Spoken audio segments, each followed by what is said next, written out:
Let's look at graphing straight lines. So we have this idea in mathematics of something called a parent function.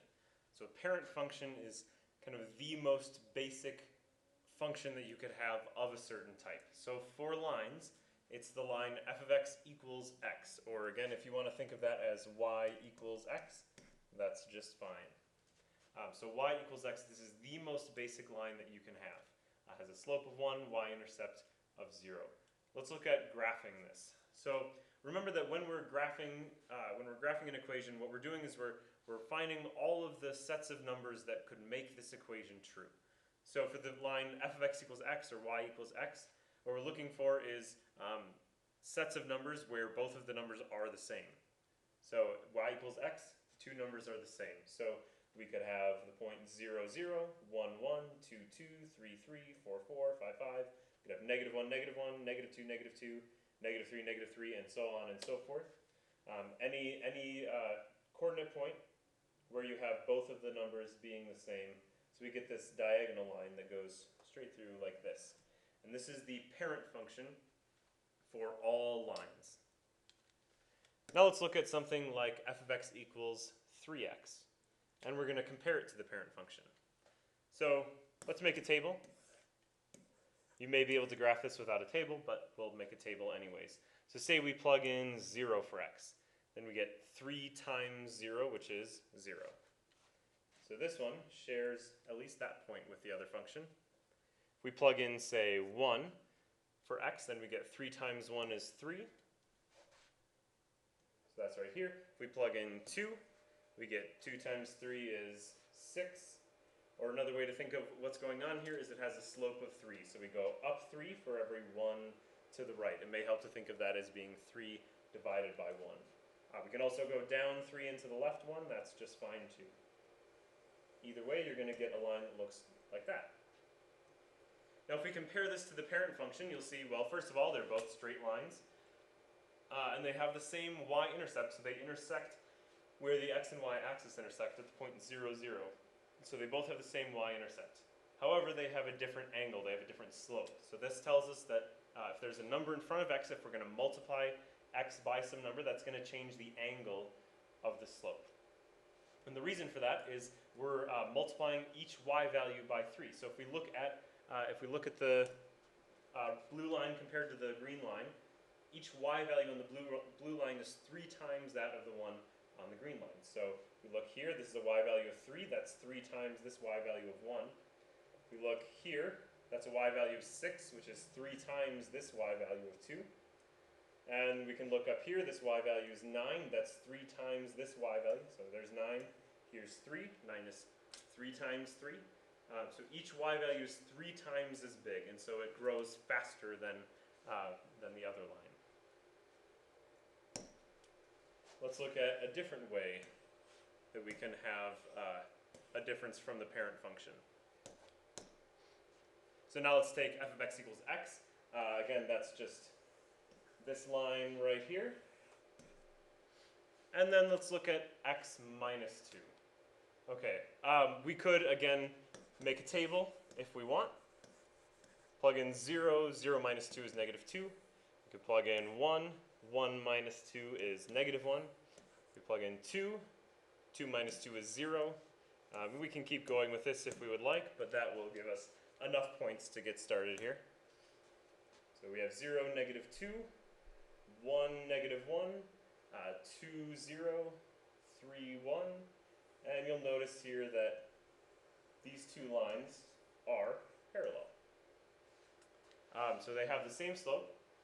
And in fact, really what's going on here is we've taken the red line and we've just shifted it down 2 units. So if we look at all of the y values on the red line and compare them to the y values on the blue line, all the y values on the blue line are just shifted down 2. So if we look at this point here, we go down 1, 2, we're on the blue line.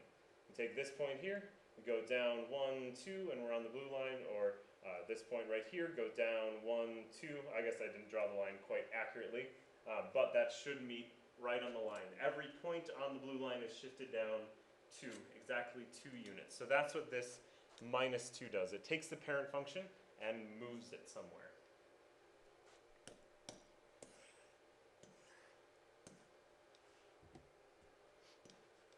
So this gives us slope-intercept form, which is right here, y equals mx plus b. So the m in that equation is the slope. It tells you the angle of the line.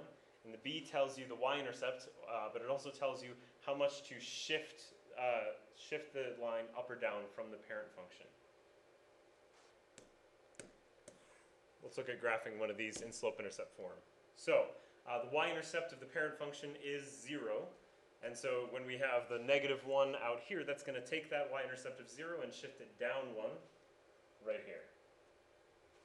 And then the number in front of x, the slope, 2/3, that tells you how much to move up or to the right.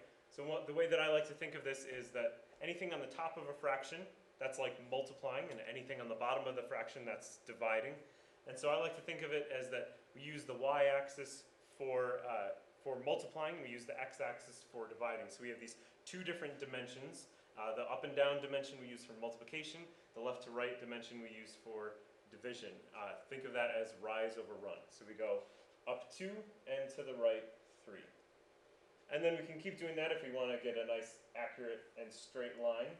We can also go down 2 and to the left 3, that's just fine as well. Draw a line between the points. And there it is, a line with a y-intercept of -1 and a slope of 2/3.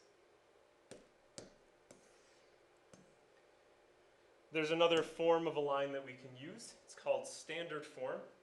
Standard form has both variables on one side of the equation. So we've got x and y on the left side, and then some whatever number happens to be there on the right side. When you've got standard form, you can graph this by rearranging the equation to get it into slope-intercept form. So you would solve for y. That's perfectly fine. You can get that into slope-intercept form. But there's another way that we can do it from standard form, just right from standard form, and that's to find the x and y intercepts. So if you think about being on the x-axis, the y value of anything on the x-axis is 0. So the y values tell you how far to go up and down. So if you're on the x-axis, you're right in the middle. So there's no up and down, you're at 0. So if we want to find where the graph hits the x-axis, we can just plug in 0 for y. So we could take this equation, 4x minus 6y, but then plug in 0 for y, and we get that. 6 times 0 is 0, or -6 times 0 is 0, leaving us with 4x equals 12. Divide both sides by 4, and we get x equals 3. So this gives us a coordinate point. So when we plugged in 0 for y, we ended up getting -3 for x. So that tells us the x-intercept. That tells us where this graph hits the x-axis. So that's going to be right here. Well, we can do the same thing for the y-axis. So if we were thinking about the y-axis here, the x value on any point on the y-axis is 0. X values tell you how far you are left and right. So if you're right in the middle, you have an x value of 0. You're not any bit to the left or right. So we can take that same equation and we can plug in 0 for x if we want to find the y-intercept. So we do 4 times 0, plugging in 0 for x, minus 6y equals 12. And if we work out that equation, it will tell us what the y-intercept is. So 4 times 0 is 0, that goes away. And we're left with -6y equals 12. To get y by itself, then, we just divide by -6. And we get y equals -2. So this gives us another coordinate point. For this one, we plugged in 0 for x. And then when we worked through and got an answer, we got -2 for y. So that gives us the coordinate point 0, -2. And now we have 2 points. And 2 points is enough to draw a line, a straight line. You just need 2 points, that's it. So we can do this. Just draw it straight through those points. There's 2 other things that I want to go over.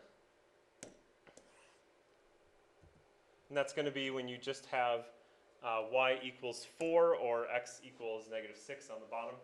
So this is, it doesn't look like slope-intercept form. Well, it's not slope-intercept form. And this can get a little bit confusing until you kind of figure out how exactly this works. So if we say graph y equals 4, that's a line. It doesn't look like slope-intercept form again. but it is still a line. So what this is saying is graph every single point that has a y value of 4. So for example, this point has a y value of 4, so does this one, and so does this one, and this one has a y value of 4. All of these points have a y value of 4. And so if we're going to draw a line, it's going to be a line that goes through every single point that has a y value of 4. So again, like this is the point 1, 4, this is the point 5, 4. Over here we've got negative 6, 4. So it doesn't matter what the x value is, all the y values are 4. So that is the line y equals 4. It's a horizontal line. If we have just x equals something, you might have been able to guess that this is going to be a vertical line. This is going to be the set of all points that have an x value of negative 6. So like this point right here, this is the point negative 6, 4. This point up here is the point negative 6, 8. Down here we've got negative 6, negative 4. We could pick any other random points. You look at all these points, the x value in every case is negative 6. So any point anywhere along this line here is going to have an x value of negative 6. So that is the line x equals negative 6.